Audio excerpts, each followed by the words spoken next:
Selamat berbuka. Ni kurma. Hidangkan. Yang hari ni Mami ambil kurma Safawi. Kira ada kurma ajwa, kurma Safawi. Malam Mami buat bekal ajwa, hari ni Mami bawa Safawi. Tercomel ni bunyi dia.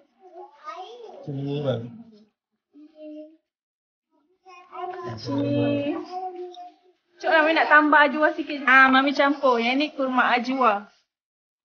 Dik-dik-dik. So, kalau siapa nak, senang. Mami kalau jalan-jalan ke kan nak pergi buka puasa kat luar, Mami bawa je ni masuk dalam handbag. Ada Safawi, ada ajwa.